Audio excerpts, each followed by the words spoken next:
जय गुरुदेव। अनंत कोटि ब्रह्मांड नायक सदगुरुदेव के श्री चरणों के कोटि कोटि प्रणाम। दादा गुरु गणेश नाथ जी के चरणों में कोटि कोटि प्रणाम और सभी संतों को कोटि कोटि प्रणाम। महादेव के चरणों में कोटि प्रणाम। और आज बहुत से प्रश्न, बहुत उचित प्रश्न है और बहुत ही जिनको लेना पहले चाहिए था, लेकिन देखो समय से पहले कुछ नहीं था। जब समय होता है सुनने का तभी कुछ चीज़ें सुनी जाती हैं। और उसी में एक प्रश्न था कि गुरुदेव के जीवनी के बारे में कुछ बताएं, दादा गुरु गणेश नाथ जी के जीवनी के बारे में बताएं। तो फिर मैं उनके जीवनी के बारे में कुछ कहता हूँ, लेकिन उनसे पहले से, उनका कहने से पहले मैं 4 लाइन कहूँगा, उसको सुनिए अच्छे से। हम शिव जी के भक्त हैं, हम शिव जी के दास, रखते हैं मन को सदा शिव का बना निवास।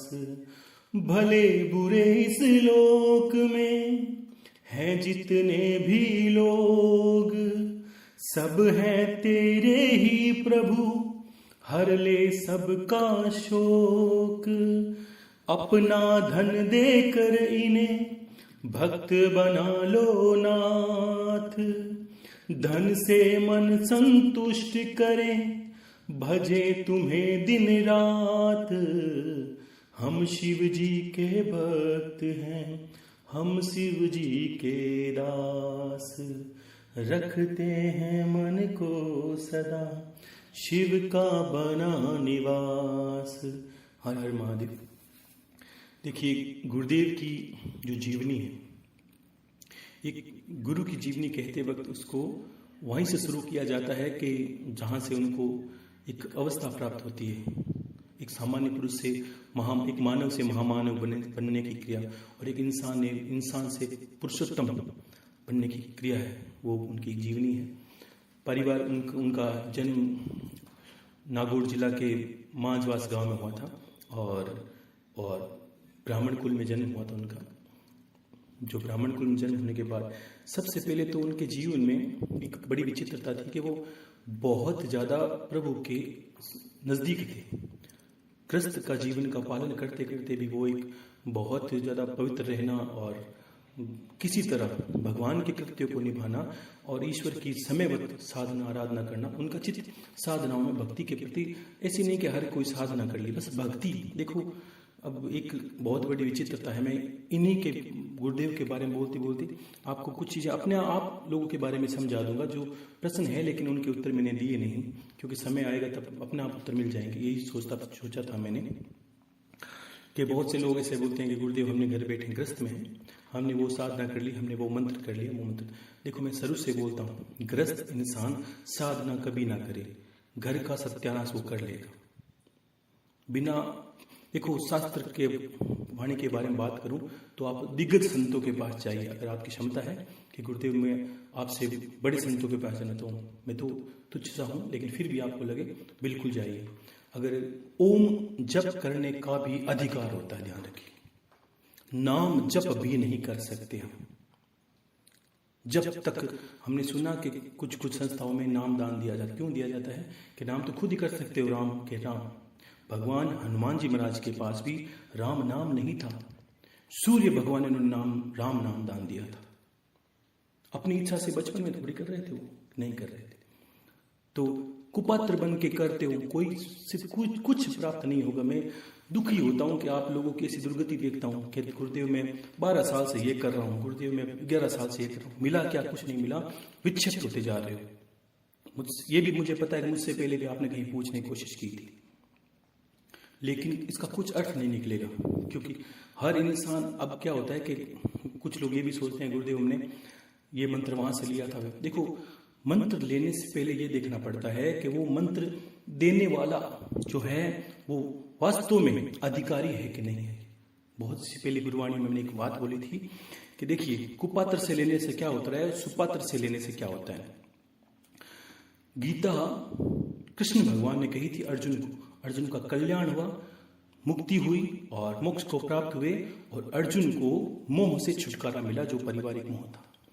क्योंकि भगवान श्री कृष्ण थे, साक्षात अधिकारी थे गीता के, और अर्जुन था अधिकारी सुनने का, क्यों महाभारत में और भी जने थे ना, किसी को सुनाई तो नहीं, क्योंकि कुपात्र थे। सुपात्र का कहना और सुपात्र का सुनना बहुत जरूरी होता है। यही जो गीता है सुनी किसी, श्रीमद् भागवत गीता सुनी थी धृतराष्ट्र ने और सुनाई किसने थी, संजय ने। दोनों कुपात्र थे, दोनों की शास्त्रों में कहीं सदगति का नाम नहीं है। धृतराष्ट्र सुनता गया और मोह के बंधन में और फंसता गया, क्योंकि कहने वाला संजय भी कुपात्र था।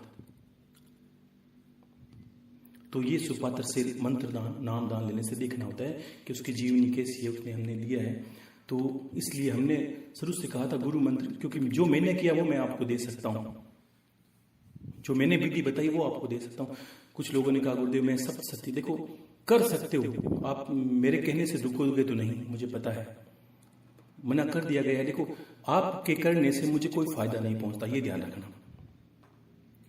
आपके करने से फायदा नुकसान आपका है, लेकिन मुझे लगता है, दिखता है ना कि हाँ यहाँ इसकी दुर्गति हो रही है, समय व्यर्थ कर रहा है, कुछ मिलना नहीं और आगे खराब होता जाएगा। तो ये समय उचित जगह लगाया जाए तो हम कुछ कर सकते हैं। तो फिर ये इसी समय को समझना है कि किसी भी निर्वाण मंत्र, किसी भी विधि को कर लीजिए, आपको जब तक पूर्णता नहीं पता आपको नहीं छेड़ना चाहिए। भक्ति करना ग्रस्त का अधिकार है, और जब तक ग्रस्त में भक्ति करें, मैंने भक्ति का रास्ता बताया, हमारा भक्ति का रास्ता है, नाम जप का रास्ता है, सब कुछ इसी में मिल जाता है। तो मैं क्यों इधर उधर घूमूं? गुरु की पूजा सर्वत्र कर सकते हैं, किसी भी अवस्था में कर सकते हैं, हर रोज कर सकते हैं। सुबह हो सुस्त को आप गुरु का जप करते ही जाना है, कोई बंधन नहीं आप पे। कुल देवी आपकी देवी है, हमने आपकी देवियों को बताया कि एक इंसान के जीवन में ज्ञान और इस जीवन को चलाने के लिए एक पूंजी, दो से मैं समझता हूँ इंसान के जीवन के सारे कार्य होते हैं, कहीं उलझने की जरूरत है नहीं। और परमात्मा, इसी की विधि से परमात्मा मिलता है, आगे भी मिलता है। जब आपको मोक्ष के रास्ते पे अग्रसर होना है तो वही गुरु और वही कुल देवी, आप कुल देवी के आशीर्वाद से आप उसी के कुल के वंशज हो। जब पूछते हैं हे माता मैं चाहता हूं कि मैं ऐसा कुछ करूं, तेरे कुल में जन्म लिया है मैंने, कुछ अच्छा नाम करूं, तो वो खुद आशीर्वाद देगी। वही माता है जिसको कहा जाता है, हमारी सांसारिक माताओं को नहीं कहा गया है कि जननी जने तो ऐसा जने के भक्त के दाता के सूर, नहीं तो रेजा बांझड़ी तो मती कमा जेलूर। ये तीन कलाओं में इंसान अगर पारंगत है तो वो पुत्र कहा जाता है। तो फिर अधिकार होना चाहिए। ये बार बार पूछने का विषय नहीं, आप बार बार ये कहलवाना चाहते हो कि गुरुदेव आप बता दीजिए, मैं कर रहा हूं तो आगे करता रहूंगा, नहीं करता। तो जब तो गुरुदेव ने पहले ही बोल दिया है, मैंने ऐसी कोई विधि बताई नहीं है, ना बताने वाला हूं। मैंने ज्ञान में कोशिश करूंगा, आपको सारा तंत्र मंत्र भी समझा दूंगा समय आते वक्त। करना नहीं करना वो जरूर बताऊंगा, क्योंकि उस विधि की जो मैंने बता दिया उसको नहीं करना, वो करके देखना, वो तो उसमें आपकी विक्षिप्तता पक्की है। बताऊंगा जरूर, शिष्य का अधिकार है ज्ञान, बिल्कुल आपको पूछना नहीं है, मैं स्वतः मुझे पता है कि संसार में कितने ज्ञान की चीजें हैं और कहां कहां आपकी बुद्धि भ्रमित है और कहां कहां आपको समझना है। वो मेरा कार्य, आपका कार्य नहीं। जहां तक मैं जानता हूं, जो घर पे करना चाहते हैं तो 5% तो लोग ये चाहते हैं कि कुछ सिद्धि हो जाए, कुछ ऐसा हो जाए कि लोग मुझे पूजे, ये विधि छोड़ देना। अगर ऐसा विचार करते हो तो आप बहुत बड़े दुर्भागी हो। अगर 1% भी आपके मस्तिष्क में ऐसा कुछ है कि मैं सिद्ध हो जाऊं, लोग मुझे पूजे, नहीं, ये गुरु विद्या के बिना हो ही नहीं सकता। और वो भी है, आप नहीं सोचोगे, वो तो गुरु सोचेगा। तो ये मंत्रों के बारे में आप मत पूछिए और करना नहीं है। मेरे आप फिर साफ साफ मना है, कभी मत करना, क्योंकि मैं आपकी सदगति पे मार्ग प्रशस्त हूं, मैं गलत रास्ते आपको जाने नहीं दूंगा। मैंने पहले ही बोला था, 2 कारण करने पड़ेंगे। मैं तो यहां बैठा हूं, मैंने आपको एक कैमरे की भांति गुरुदेव की तस्वीर इसलिए दी है कि आप दुर्गति को गलत रास्ते जाओगे तो वो तुरंत चेता देंगे, और फिर भी चले गए वो आपको असर भी बता देंगे, ले तू चला गया, अब मैं बताता हूं तेरे क्या करना है। आपको पास 2 रास्ते हैं, आपको गुरु को छोड़ना होगा या गलत रास्ते को छोड़ना होगा। ये दोनों में से आप निर्धारित कर लिए कि गुरुदेव मुझे आपको छोड़ना है या गलत रास्ते को छोड़ना है। और मैं बता रहा हूं, गुरु मंत्र जप करते रहना। एक ऐसी नींव तैयार करनी है जिसके आधार पर आप कुछ भी करने में समर्थ हो, वो है गुरु मंत्र, मात्र और मात्र गुरु मंत्र। जहां पर ऐसा अनिष्ट हो जाए कि देवता का कोप हो जाए, वहां भी गुरु मंत्र आपका सहायक है। कोई देवता सहाय नहीं करेगा, साक्षात महादेव भी नहीं कर सकती। गुरु मंत्र एक नींव है जिसके ऊपर कितनी भी बड़ी इमारत खड़ी कर सकते हैं हम। तो मैं विषय पाता हूं कि गुरुदेव ब्राह्मण कुल में जन्मे थे और उनकी भक्ति बड़ी पारंगत थी, महादेव के परम भक्त थे वो, और अपने फ्री वक्त में जब भी समय मिलता और अपने घर में पूजा करता, उसमें पूजा करती, बड़ी भक्ति, बस आंखों में ध्यान लगाया, राम राम, जो भी नाम न जप है नहीं, अपनी भक्ति का आधार होता है, बस परमात्मा में लीन होना, बाकी उनको कोई मतलब नहीं था, ना वो मंत्र के बारे में जानते थे ना कोई बात। एक समय आता है हर इंसान के गुरु शिष्य के मिलन का, एक समय होता है। अगर इस जीवन को और गुरु शिष्य के मिलन को नहीं समझे तो आप सबसे बड़े दुर्भागी हो। इंसान के जीवन में एक खोज होती है और मात्र गुरु, वो पूरी हो जाए तो उसको कुछ खोजना ही नहीं है। मूर्ख है वो गुरु खोजने के बाद भी कुछ खोजते रहते हैं। तो मैं कहना चाहता हूं कि ऐसी भक्ति करते करते, देखो हर इंसान के जीवन में सुख दुख आते हैं। कोई सामान्य गरीब परिवार से थे तो ऐसा उनको एक टीचर थे, स्कूल में पढ़ाते थे और पहले पढ़ाते थे जहाँ पर, और एक बार उनकी माता की तबीयत खराब ज़्यादा हो गई थी तो स्कूल में उन्होंने छुट्टी मांगी थी कि मुझे कुछ दिन के लिए अवकाश दे दिया जाए ताकि मैं माता का इलाज करा सकूं, उनके पास समय दे सकूं। तो स्कूल वालों ने मना कर दिया। तो वहाँ पर उन्होंने जो अपनी रेजिग्नेशन लेटर था वहाँ मना कर दिया कि मैं मेरी नौकरी छोड़, और वो अपनी नौकरी छोड़ दी। प्राथमिक कक्षाओं में थे और सरकारी नौकरी उन्होंने छोड़ दी और माता की सेवा कर रहे थे। काफ़ी समय करने के बाद तो देखो पैसों की तंगी देखो होती रहती है, तो उनके जीवन में भी आई। और सामान्य परिवार थे, परिवार चलाना था, बच्चे थे उनके, तो फिर उनको फिर परेशानी लगने लगी। तो माता की इलाज, लेकिन माता उनकी बची नहीं, और उनके बाद उन्होंने एक प्राइवेट स्कूल में पढ़ाना शुरू किया और साथ साथ में ऊन का व्यापार शुरू किया। जो ऊन का व्यापार था, उनके व्यापार को बढ़ाया, धीरे धीरे करने लगे। हो नहीं पाए। एक सामान्य इंसान, आप समझते हैं गांव की जो स्थिति होती है उसमें एक जद्दोजहद होती है, उसको व्यापार नहीं कह सकता। ये सोचिए कि जद्दोजहद की एक जीवन यापन करने के लिए तो उन्होंने एक ऊन का व्यापार, देखो समय आता है, ये मिलन होता है, हो सकता है उसकी उनकी ये दुख दरिद्रता कहाँ जाके संपन्न होनी थी। देखिए संजोग होता है बड़ा, कि हम ये नहीं कह सकते कि मंथरा की वजह से भगवान राम को वर्धमान वनवास जाना पड़ा, लेकिन मैं ये उचित कहना चाहूंगा, मंथरा नहीं होती तो भगवान राम का वर्चस्व नहीं होता। मंथरा ने केकई के कान भरे, केकई ने दशरथ से वरदान मांगा और मांगते ही भगवान राम चले गए। और चले जाने से क्या होता है कि उनको एक सौभाग्य, वर्चस्व, रावण को मारने के बाद जो वर्चस्व मिलना था वो मंथरा को प्राप्त हुआ। निमित्त होता है हर कोई। तो कभी कभी क्या हमारी गरीबी भी एक निमित्त होती है किसी जगह पहुंचने की, हम नहीं समझ सकते, हम तो उसमें छटपटाते रहते हैं। तो ऐसा करके उन्होंने उनका व्यापार शुरू किया और करते करते उनको उसमें भी बहुत घाटा लगा। तो अंत में एक समय ऐसा आया कि उन्होंने 40-45 साल के आसपास उनकी आयु हो गई थी, परिवार बच्चे बड़े हो गए थे। तो उन्होंने ऊन का व्यापार करने के लिए बीकानेर आए थे, पास में जिला है नागौर के 60-70 किलोमीटर के आसपास। तो बीकानेर जिले में आए और उनका व्यापार उनको वहाँ बेचा। बेचने के बाद उनको बहुत ज़्यादा आमदनी हुई नहीं, काफ़ी सालों पहले की बात है। तो आप समझिए 5 रुपये उनके निमित्त उनके हाथ लगे, 5 रुपये 10 रुपये उनके पास ऐसा था कुछ। होने के बाद उन्होंने क्या किया कि बैठे थे व्यापार जो बेच के वहीं बैठे थे, तो सुना कि गुरु बनाया जाए। ऐसे चित्त देखो बड़ी विचित्रता होती है, अपने आप एक दिमाग में आई उनकी। भक्त तो ही भक्ति भाव तो पहले करते थे कि गुरु बनाया जाए, रास्ता उलझ रहा है, ऐसे उनके चित्त में आई बात। और ऐसा करके उन्होंने इधर उधर वहीं पे जहाँ ऊन बेचने गए थे वहीं पे पता किया, तो पता चला कि विवेकनाथ जी एक बाड़ी है बीकानेर में, उस बाड़ी में बड़े संत है विवेकनाथ जी, बड़े सिद्ध पुरुष हैं। देखो अब तो सिद्धों की समय ही नहीं है, सिद्ध संत कहाँ मिलते हैं, लेकिन एक समय था जब देखो सत्यता रहती है तब तक सिद्धत्व रहता है। तो उन्होंने उनके बारे में सुन रखा था, तो वहाँ चले गए। बड़ी विचित्र बात थी कि जाते वक्त उन्होंने निश्चित किया था कि 5 रुपये मेरे किराए के बाद बचेंगे, वो 5 रुपये गुरुदेव के चरणों में डाल दूंगा और आज के बाद उनको जीवन समर्पण कर दूंगा। हे गुरुदेव आप ही हैं मेरे करता रहता, दुख तो मैं देख ही रहा हूँ, लेकिन कम से कम आगे के जीवन को तो सुधारूँ मैं। उन्हें क्या पता था क्या होने वाला है। तो विवेकनाथ जी दादा गुरु जी हैं और अब सभी के परदादा गुरु हो गए, स्वतः ही हो गए।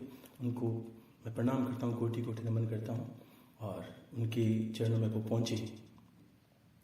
पहुँचते ही अब जैसे ही पहुँच रहे हैं उनके बीच का एक समय आया, कैसा समय आया कि उनके अंदर चित्त में एक बात आई कि ये तो संत हैं, बड़ी बाड़ी चलाते हैं, इनके पास क्या पैसों की कमी है। और उन्होंने 5 रुपये के अंदर से 2 रुपये 3 रुपये अलग कर दिए, 2 रुपये उनको चरणों में भेंट कर दिए। भेंट करने से भाव आया उनके और चरणों में रखे कि हे गुरुदेव महाराज मैं आपको गुरु बनाना चाहता हूँ, आप मेरे गुरु हो जाइए, मेरी शीश पे हाथ रख दीजिए, बस मैं कल्याण के मार्ग की तरफ भी जाना चाहता हूँ, ग्रस्त हूँ ही मैं। और विवेक देखो, सिद्ध गुरु का सिद्ध शिष्य तो अलग ही होता है। तो विवेकनाथ जी ने उनको देखते ही बोला था कि तुझे गुरु की क्या जरूरत है, तुझे तो गुरु में भी संशय है कि 5 में से 3 रुपये तूने पहले ही बचा लिए। तो उनको बिल्कुल इस अजीब अचंबा सा लगा कि इन्होंने कैसे पकड़ लिया सारी बात। तो फिर वो प्रणाम करके वो 3 रुपये भी उनके चरणों में रख दिए और थोड़े भावुक हो गए थे। तो विवेकनाथ जी ने उनके शीश पर हाथ रखा और अंतर में ये शब्द कहा था कि मुझे काफ़ी लोगों में एक शिष्य को, हर गुरु को एक शिष्य की तलाश होती है, मुझे लगता है वो तू ही है। इसी शब्द उनके कानों में डाले। तब तक वो समझे नहीं उनकी बात को, उनको नहीं पता था कि उनको होना क्या वाला है। तो फिर उन्होंने गुरुदेव को पास बुलाया और पास बुला के उनके कानों में गायत्री मंत्र, वो गायत्री सिद्धस्थ थे, गायत्री मंत्र प्रचंड प्रभाव में गायत्री मंत्र फूंक कर दिया। गायत्री मंत्र किया और फूंक मार दी। अब गुरु की फूंक में ऊर्जा होती है भयंकर, जो हर शिष्य सहन नहीं कर सकता। अब उनको पात्रता तो देखो, भक्ति करते कि पात्रता पहले बढ़ गई थी। हम निर्धारित नहीं करते कि हम पात्र हैं कि कुपात्र है, वो तो परमात्मा निर्धारित करता है। तो उन्होंने वो मंत्र लिया, लेने के बाद प्रणाम किया और मंत्र लेते ही उनकी आंखों में आंसू आने लगे थे, वो बड़े भावुक हो गए थे और उनको लगा था कि, और जैसे दूर जाने लगे थे, उनकी मन की बात बता रहा हूँ कि जैसे दूर जाने लगे थे उस बाड़ी से निकलकर, तो उनको रोना आ रहा था, जबकि वो रोना पहले नहीं आ रहा था। तो वो समझ नहीं पाए। उन्होंने सोचा कि ऐसा क्या हो गया, अभी मैं आया था, मुझे कोई इतनी प्रीत नहीं थी गुरु के अंदर, बस मैंने गुरु बनाने की सोची थी, गुरु बनाया और मैं जा रहा हूँ। लेकिन उनके हृदय की बात ये थी कि ऐसे लग रहा है जैसे कोई माँ से बच्चा बिछड़ रहा है, ऐसे उनको थोड़ी सी बाड़ी के बाहर निकलते थे ना, अनुभव होने लगा था, क्योंकि गुरु की चेतना उनके मंत्र के द्वारा अंदर चली गई थी। मैंने कहा ना, मंत्र गुरु का स्वरूप होता है, वो आपके अंदर रहता है। बहुत से लोग प्रश्न करते हैं, गुरुदेव ये आज्ञा दे दीजिए, वो कर दीजिए। देखो, आप सिद्ध हो, सत्य हो और सही हो, तो आपको आज्ञा लेने की जरूरत नहीं। गुरु ने पहले आपको मुक्त कर दिया है कि आपको धारण करना है। धारण करने का अर्थ क्या होता है, आप शरीर रहो, गुरुदेव को आत्मा जानो, फिर निर्णय लो। और उचित होना चाहिए। आपको ध्यान रखना है, गुरुदेव को बोल रहा हूँ, ये सब जानते हैं मैं गलत हूँ कसलत हूँ, समझ गए। तो फिर वो वहां से जाने लगे, तो उनको एक बड़ा भावुक से हुए और ऐसा करके वो गाँव चले गए। अपने गाँव जाने के बाद उनको स्वतः उसी दिन अजीब सा लगा कि बस मेरा मन नहीं लग रहा है घर के अंदर। और वो माला तो लेके आई थी साथ में, घर में पूजा पाठ करते, बस काम तो करते, स्कूल पढ़ाते। उसी दिन से 3-4 दिन के अंदर उन्होंने गांव से दूर एक पेड़ के अंदर, वो कीकर जिसको बोलते हैं, वहां पर एक पेड़ खेजड़ी सा था, उस पेड़ के नीचे चले गए थे। नीचे कंबल वगैरह बिछा के बैठ गए थे और गायत्री मंत्र का जप शुरू कर दिया। अब गाँव वाले आते, पढ़े लिखे थे गुरुदेव, तो गांव वाले आते और उनको पूछते कि भाई आप यहाँ कैसे बैठे हो। तो उन्होंने बोला, इतनी एक साधारण सी बात है, कोई, अब मैं अकेला बैठा पाठ पूजा कर रहा हूँ, कोई सामान्य सा इंसान पहचान वाला आएगा पूछेगा तो मैं अब ये कह दूँ कि मेरे अंदर ये हो रहा है, वो समझ नहीं पाएगा मेरी भावना, वो बातों को। तो बात को टालते, किस तरह टालते, उन्होंने एक शब्द कहा था कि नहीं, मेरे को ऐसे गायत्री के जप बोले हुए वो कर रहा हूँ पूरा, ऐसा बोला था कि एकांत में कर ले, इसलिए कर रहा हूँ। बात को कम में काटते, ज्ञानी का अर्थ होता है बहुत कम में बात को काट देता है। तो 1 दिन हुआ, 2 दिन हुआ, शाम को घर पे जाते, 2 दिन के बाद मतलब संध्या को घर पे, दिन भर जब करते, संध्या को घर पे चले जाते। करते करते उनको वृत्ति होने लगी थी गुरु की कृपा से, और धीरे धीरे 2 दिन, 5, 10, 11 दिन हुए कि उनको पूर्ण वृत्ति हो गई। उनको पता ही नहीं चल रहा था कि कैसे शुद्ध में बैठे हैं, खाना खाया कि नहीं खाया, पानी पिया कि नहीं पिया, और एक शरीर के अंदर अग्नि से चलने लगी थी गायत्री मंत्र की वजह से। और वो धूप में बैठते थे, धूप, हल्का धूप था। आप सोचते पेड़ की छाया कोई बड़ी विशाल थी नहीं वहां पर। तो फिर जब करते करते उनकी लगन बढ़ गई थी जब के अंदर, और वो धीरे धीरे परमावस्था में पहुंचने लगे थे और घर पे जाना बंद कर दिया। उनके एक मामा जी थे जो पुलिस थाना में थे वहां पर। तो फिर घर पे बात पहुंचने लगी, भाई ये गणेश जी है, वो तो घर पे आता नहीं है, वहां पर बैठा रहता है, दिन भर माला करता है, ये तो साधु जैसा लक्षण लग रहे हैं इसके। तो घर वाले समझाने गए, वो बोलते नहीं थे ज़्यादा कुछ। किसी ने, परिवार वालों ने गाली गलौज देखो करते हैं हर इंसान को। तो संतों की 2 बातें होती है, अगर सीधा संत हो और कोई ज़्यादा पैसे वाले हो या कोई ज़्यादा परिवार, तो ये भी सोच लेते हैं कि कमाने की नीति नहीं है, पैसे कमाने की नीति नहीं है, जिम्मेदारी से भाग रहा है इसलिए ऐसा नाटक कर रहा है। वगैरह वगैरह बातें सब उनको हुई थी, कष्ट उनको हुआ था, लेकिन तो एक अवस्था में चले गए थे, उनको महसूस होना बंद हो गया। सुनने उनको भी मिला था जो सांसारिक इंसानों को मिलता है, सब मिला था। फिर ऐसे करके उनके परिवार में जो उनके मामा जी थे पुलिस के अंदर, उनके पास ये बात पहुंची। तो ऐसा सुनने में आया कि उन्होंने वहाँ पर घर वालों उनको बोला था, वो नागौर के अंदर उस वक्त अपनी ड्यूटी के अंदर थे, अभी वो है नहीं दुनिया के अंदर। तो वो उनके पास गए, घर वालों ने कहा उन्हें समझाने का, तो वो चले गए। वो जाने के लिए उनको एक जीप गाड़ी थी, ऐसी होती है पुरानी गाड़ी जीप, तो उस जीप में चले गए थे। पुलिस के अंदर नौकरी थे उनके अंदर। वो जाने लगे तो रास्ते में उनके जीप के टायर दोनों पंचर हो गए थे। और चले तो थे समझाने को कि आज मैं उनको समझा जाऊंगा, मार पीट के घर पे लेके आ जाऊंगा, ऐसी भावना उनकी थी। लेकिन पहले जीप पंचर हुई, फिर उन्होंने दूसरी गाड़ी में लेके जा रहे थे, गाड़ी में करके गए थे। लेकिन जैसे जैसे उस मतलब गांव के पास या जहाँ पर गुरुदेव साधना कर रहे वहाँ पहुँचते, उससे पहले उनकी बुद्धि घूम गई थी। उन्होंने उनके अजीब गरीब दर्द से पहले अनुभव कर लिए थे कि ये एक साधारण इंसान है नहीं, और ये अब हमारा कुछ काम का नहीं है। और जैसे उनकी आंखों में आंखें डाल के देखा, उनके पास गए, तो उनके सिर्फ एक प्रणाम शब्द निकला कि बस ये अब एक प्रणाम करने योग्य ही बचा है। अब ये ना तो मेरा वो भांजा रहा है, ना इसको मैं कुछ कह सकता हूँ। वो प्रणाम करके चले, वो बोले नहीं, गुरुदेव तो कुछ नहीं बोले, वो प्रणाम करके चले आए।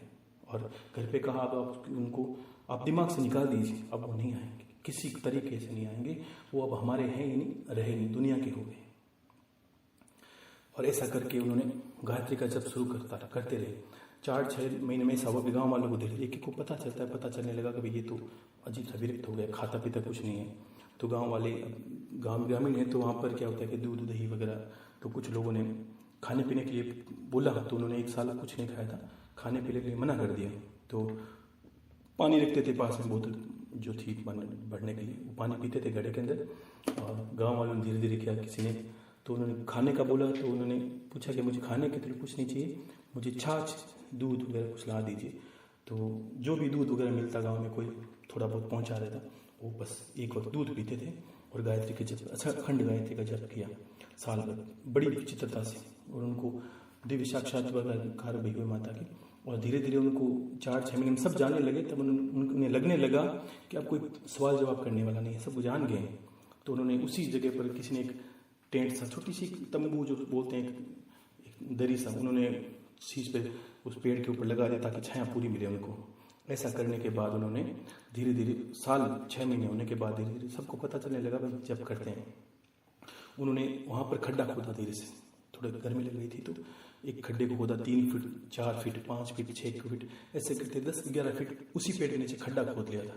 उस खड्डे के अंदर वो बैठे बैठे जप करते थे। जिसको शास्त्रों में बहुत अच्छा जप बोला है, भूगर्भ होकर अगर जप करते हैं तो उसका अनंत गुना प्रभाव बढ़ जाता है। ज्ञान तो उनके अंदर अपना आप ही गुरु की कृपा से पहली बार जब मंत्र लिया उसी वक्त ज्ञान हो गया था, उन्हें सत्य का पता चल गया था। और इसीलिए उनको विरक्ति हो गई गुरु के मंत्र से। मैंने बोला जैसे ही गुरु के पास जाके मंत्र लेते हैं तो विरक्ति हो जाती है स्वतः ही। तो फिर ऐसे करते करते ये मतलब समय निकलता गया और धीरे धीरे वहाँ पर लोगों ने एक कमरा बनवा दिया। देखो गायत्री माता कृपा होती है, तो पात्र थे वो, तो धीरे धीरे करके कमरा बना और लोगों ने कुछ जगह दी, वहाँ पर उन्होंने दीवार बनवाई और गायत्री माता का उनको साक्षात्कार हुआ था। जिस गायत्री को लोग छंद कहते हैं उनका साक्षात्कार हुआ। गुरु कृपा से माता ने मुझे भी दर्शन दिए, तो फिर उनको साक्षात्कार हुआ। और साक्षात्कार होने के बाद में उन्हें लगा कि मुझे कुछ बड़ा करना है, तो माता की आज्ञा से उन्होंने, नाथ पंथी थे विवेकनाथ जी की आज्ञा से उन्होंने शिव गोरक्ष गायत्री बोलते हैं जिसको, शिव गोरक्ष गायत्री होते हैं, ओम शिव गोरक्ष ये मंत्र होता है उनका। तो विवेकनाथ जी से आशीर्वाद लेके उनको एक उसी जिसको बोला है कि भूगर्भी होकर वहाँ उन्होंने गुरु की आज्ञा से जप किया। और वो जप किया था उन्होंने 1.5-2 वर्ष लगातार। और उस वक्त वो सिर्फ एक सूर्य को देखने के लिए बाहर निकलते थे और अंधेरे में अपना दैनिक कार्य करते थे, भोजन करते बहुत कम थे।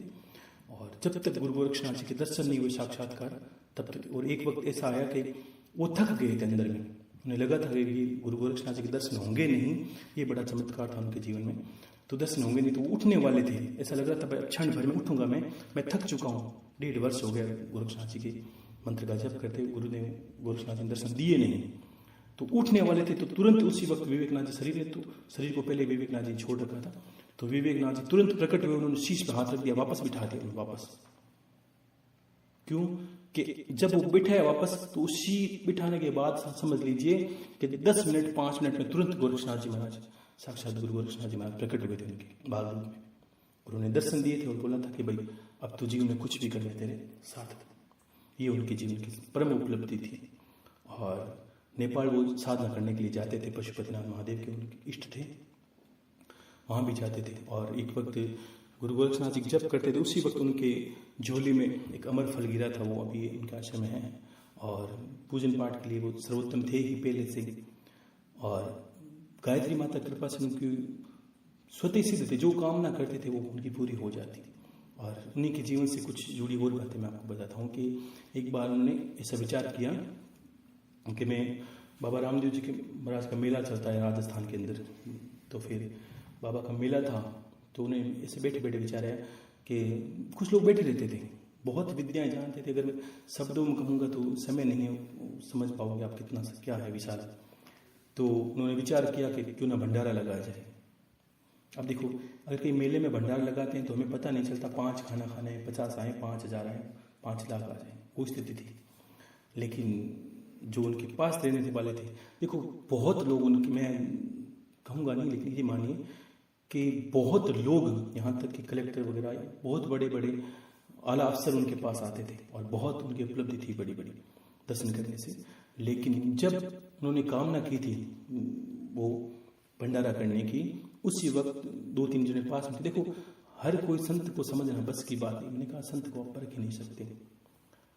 तो पास वाले बैठे थे, जो ऐसे अभी तक लोग विराजमान है, मेरे पास बहुत फोन आते हैं कि हमने वहां उनके साथ रहे। साथ रहने से क्या फायदा? देखो साथ रहना जानना उनको अलग होता है, उनकी महिमा को जानना अलग होता है, उनसे पाया कुछ कह नहीं पाया तो फिर आपका जीवन व्यर्थ है। तो इसी प्रकार बहुत लोग रहते थे और उनकी विशेषता थी जो आए वहाँ खाना खा के जाए भंडारे के, उनको आश्रम में खाना चलता ही रहता था। तो फिर जब उन्होंने भंडारे का निर्णय लिया तो उसी वक्त 2-3 लोग उनके पास थे कि उन्होंने बोला था कि हम तुम्हारे पास इतना कोई खाने की व्यवस्था है नहीं। तो शाम का समय था, उन्होंने कहा चिंता मत करिए, जिसका मैंने भंडार लगाने का सोचा था वो स्वतः व्यवस्था कर देगा, आप सुबह की तैयारी कीजिए। तो कितनी विचित्र बात हुई कि गुजरात के अंदर एक सेठ साहूकार है, ये उनका नाम मैंने जानता नहीं, तो उसी रात वो बाबा के परम भक्त थे, उसी रात उनको दर्शन हुए थे बाबा रामदेव जी महाराज के। इधर गुरुदेव ने कामना की थी, उधर गुजरात के अंदर तो उन्हें दर्शन हुए थे बाबा रामदेव जी महाराज के। और दर्शन होकर यही बोला था कि इंसान है ऐसा ऐसा राजस्थान के अंदर विराजमान है, संत है, इसके पास तो जितनी संपत्ति लेके चला जाए, ये सुबह भंडारा लगाएगा और ये जब तक भंडारा चलेगा तो खड़ा रहना पास। अब देखिए क्या बड़ी महिमा रची, भंडारा लगा था ना इनको, उन्होंने कहा था रात को सोच के अपना व्यवस्था कर देंगे, दिन का मैं भंडारा लगाने वाला हूँ। और उनके सोपन में गुजरात में आए और 24 घंटे के अंदर वो गुजरात से यहाँ आ गए थे भंडारे की तैयारी से पहले। और कहा था अंदर आश्रम आके भाई गुरु गणेश नाथ जी यहाँ विराजमान है कि हाँ है। तो वो तो गुरुदेव जानते नहीं थे कि बोलिए कौन है भाई। चंद के गुरुदेव मैं तो गुजरात से हूँ, मैंने रात को बाबा के मुझे आपकी कृपा से दर्शन हुए, भाई आपने कामना की इसलिए मुझे दर्शन हुए, पैसे मेरे पास हैं, आप बोलिए कहाँ तंबू गाड़ना है, कहाँ भंडारा लगाना है बस। तो हंसे और बोला ठीक है भाई चल साथ में। तो फिर उन्होंने भंडारा लगाया था वहाँ पर। ऐसा कुछ और भी चमत्कार थे जीवन के अंदर। पार्थ विद्या को जानते थे, पढ़े लिखे थे, उन्होंने फ्री टाइम में पार्थ विद्या का प्रयोग करते थे, जिसमें अष्ट धातु की शिवलिंग वहाँ पर आश्रम अभी तक बनी हुई है। तो फिर बहुत चमत्कार, स्वर्ण बनाना वो जानते थे, पार्थ को बांधना जानते थे, पार्थ को 108 औषधि से जो हमने एक विधि बताई थी उसमें उस तरह पार्थ को बनाना भी जानते थे। अर्धमूर्छित पार्थ जो हमेशा सिद्ध अवस्था में रहता है लेकिन उसको विसर्जित नहीं किया जाता, रोज विसर्जित कर सकते हैं। और वो आपने एक बार हमने शिवलिंग देखी थी आपने लोगों ने, वो शिवलिंग मेरे पास विराजमान है। तो ऐसी विद्या हैं। और सबसे सर्वोत्तम विद्या वो जानते थे कि नागतांबा एक विद्या थी। ऐसे बताना नहीं चाहिए इन चीज़ों के बारे में, क्योंकि लोग प्रश्न पूछने के लिए बहुत चले आते हैं दूर दूर से और खोजते रहते हैं, क्योंकि कुछ लोगों के मस्तिष्क में ज्ञान तो नहीं ठहरता लेकिन लालच इतना ठहर जाता है। एक नागतांबा बन की विद्या आती है जिसमें क्या कहता है, मोर पंख होता है। देखो मोर के पंख के अंदर 9 ग्रह विराजमान रहते हैं और मोर के पंख से जो तांबा निकलता है उसे नाग तांबा कहते हैं। और इधर पारद से जो सिद्ध सूत बनता है, सिद्ध पारद होकर के, सिद्ध सूत यानी भस्म जो बनती है पारद की, उस भस्म को उसी नाग तांबे में गर्म करके थोड़ा चुटकी भर डाल दिया तो स्वर्ण बन जाता है। तो ये विद्या, और भी विद्याएं थी उनके पास, कोई बहुत एक दो नहीं, बहुत तो विद्या जानते थे और बड़ी कृपा है उनकी मुझ पर। तो फिर देखो, लेकिन ये ठहरता कहाँ है? जहाँ लालच नहीं है, जहाँ कुछ लोग बड़े चापलूस होते हैं, मैंने ये भी देखा है, और बहुत बार मिलने को मतलब अग्रसर रहते हैं कि गुरुदेव मैं तो जगत का भला करना चाहता हूँ, इसलिए मैं चीज़ें सीखना चाहता हूँ। तो आप समझिए कि वो किस तरह जगत का भला करना चाहते हैं। भला करने का और भी तरीके बहुत है, उससे करिए, सोना बना करेंगे क्या? ये सब मिथ्या बातें, इससे कुछ आना जाना नहीं है। तो वो उन्होंने बनाने के बाद भी ऐसा थोड़ी सोचा था कि मैं परिवार को देखे आऊँ, ऐसा कुछ नहीं। वो तो विरक्त थे, बस फ्री टाइम में जानते थे कि हाँ संत है, साधना कर रखी थी, जीवन को जी रहे थे। और भी बहुत चमत्कार है यहाँ, क्या पूरी जीवनी चमत्कारों से भरी पड़ी है। तो फिर ऐसे अनंत उनके गुण हैं। और मैंने तो संत की देखो चमत्कार अलग हो गए, मैंने संतों के विशेष की ये विधि जाननी होती है आपको कि उनको ज्ञान अर्जन की। अब देख पूरी सार में क्या समझोगे आप? पूरे सार में ये आप समझो कि गुरुदेव ज्ञान के खान थे, गुरु के प्रति समर्पित थे, ये उनका आधार है। और कुछ भी कर, बिल्कुल कुछ भी कर सकते हैं। तो आप ये समझिए कि मेरे बताने मात्र से आप में से आप आपस में मिलकर पूछ लेना कि कितने लोगों को उनके दर्शन हो गए, कितने लोगों के साथ चमत्कार हो। हर रोज गुरु भाई जी के पास आते हैं, गुरुदेव आज ये चमत्कार हो, बिल्कुल होते हैं। क्यों? कि वो उस सूक्ष्म अवस्था में है, लेकिन अंतर मन में टटोले के आप कहीं चापलूस तो नहीं हो, आपको नहीं भी, आप कहीं होशियारगिरी तो नहीं तो कर रहे हो। गुरु कहते होशियार होकर नहीं जाता। वो कितने भोले थे, गुरु का गए थे, 2 रुपये भी छुपा रहे थे। तो गुरु ने वो भोलो, देखो एक शब्द है, लोग दुनिया पूछती है कि भोलेनाथ, ये भोलेनाथ क्या है? भोलेनाथ से मिलने के लिए आपको भोला बनना पड़ता है, होशियार आदमी के वो नहीं है, ध्यान रखना। पूजा दुनिया भोलेनाथ की करती है और बुद्धि चलाती है, तो आपको नहीं मिलने वाले। भोलेनाथ के चमत्कार देखेंगे तो आप उन्हीं के पास देखेंगे जो बिल्कुल भोले हैं। क्योंकि वो तो, और कुछ लोग ऐसे आते हैं गुरु से भी बड़े बनने के लिए, गुरु है, गुरु के बड़े गुरु बनने के लिए आते हैं। तो जो सच्चे संत है उन्होंने किनारा भी कर लिया कि उन्हें पता है कि माया रूपी दुनिया है, तो गुरु से चाहती क्या है। और सत्य बताऊं तो हर कोई एक बड़ा सा एक साधनाओं पर नाम पर एक पिटारा चल रहा है बाजार के अंदर, एक किस तरह कि एक हर किसी को गुरु बनना है। बड़ी विचित्र बात है, क्यों बनना है गुरु? लेकिन सबको गुरु बनना है, अब बड़ी विचित्र बात है। इसलिए वो साधनाएं करवा रहे हैं, करवा नहीं रहे हैं, लोगों के जीवन का सत्यानाश कर दिया कि किस तरह मैसेज आते हैं। मैं कभी कभी 1-2 मैसेज हैं इस तरह के सुने नहीं जाते कि गुरुदेव ये कर दिया था, अब जीवन में ये हो गया, अब ये कर दिया, अब हो गया, अब मैंने इतना दिन से साल से कर रहा हूँ, इतने साल से कर रहा हूँ। जो आप किस तरह हो गए, जो इच्छा है वो उठा लेते हो। मैंने बोला हर चीज़ की पात्रता होती है, आप ओम को नहीं उच्चारण कर सकते। जो मैंने क्या बोला था, फल तो चाहिए आपको शास्त्रों के अनुसार, और विधि करते हो आप अपने अनुसार। विधि में ये भी लिखा होता है कि गुरु से जाके लीजिए, गुरु के पास बैठिए, गुरु ने बताया उतना कीजिए, गुरु ने बताया वो ही करना है। गुरुदेव मुझे ये दे दीजिए, तो ये शिक्षा की क्लास नहीं है, आपको नहीं मांगना आता है। देखो शिक्षा और ज्ञान में फर्क होता है। ज्ञान का अर्थ होता है कि हम गुरु जो बताएगा वो लेना है, आपको बोलना नहीं, आपका मुंह बंद होना चाहिए, सिर्फ कान खुले होने चाहिए और अंदर विचार करिए गुरुदेव मेरा प्रश्न भी सोते आप आ जाएगा, और आ जाएगा। ध्यान रखना, आप बिना पूछे मैं बता दूंगा आप कहाँ उलझे हो, और मैं बोल रहा हूँ तो ये समझ भी रहा हूँ कि अब लोगों के पास ये प्रश्न बचे होंगे, अब ये बचे हैं, क्योंकि गुरु जानता है कि आपकी पात्रता कहाँ तक है, अब आप क्या चाहते हो। आपको नहीं बताना कि आप जाके बताओगे तो फिर गुरु किस काम का, कि आपको बताना पड़ गया भगवान के पास जाकर कि हे भगवान मेरी ये पीड़ा है। क्यों? वो बोलने को नहीं सुनता है, वो तो भावनाओं को पकड़ लेता है।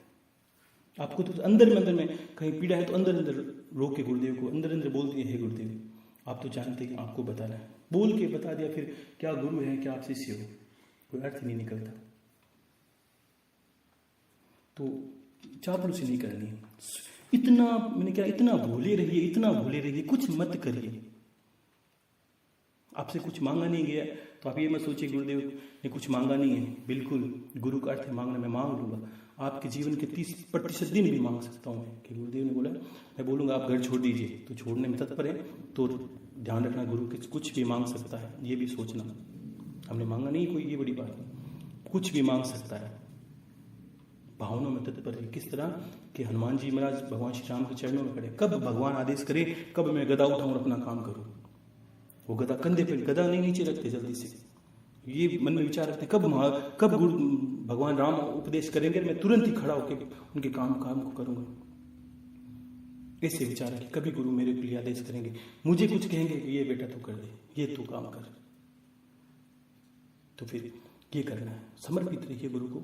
और भावनाओं में कहलवाना नहीं है, कहलवाना ना, तो जब अंदर का विषय स्वतः कर सकते हैं। मैं कहीं बैठा रहूंगा, चमत्कार आपके साथ हो जाएगा। आपकी भावनाएं प्रगाढ़ होनी चाहिए।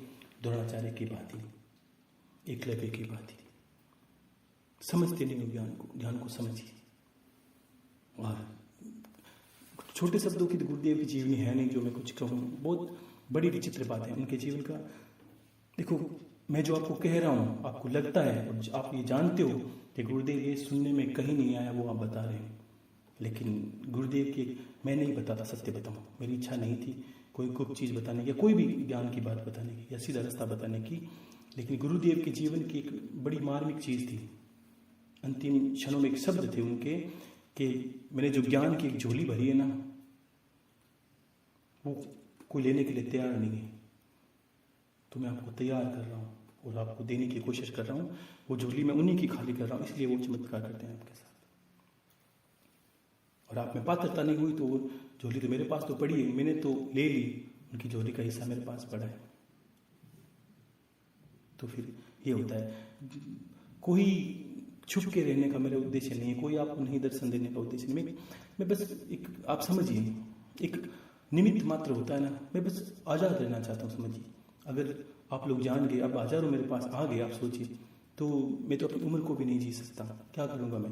ना तो मैं कहीं से बैठ सकता हूँ, ना कहीं आ जा सकता हूँ, ना अपन मान लीजिए साधना भी कर सकता हूँ। मैं तो उलझ जाऊँगा आपके पास। आप ये समझ चाहिए, आप तो ये चाहिए गुरुदेव आप घूमे फिरे, खुले रहें, एकदम आज़ाद हुआ, बस समय बत मैं आपको सब देता रहूँगा।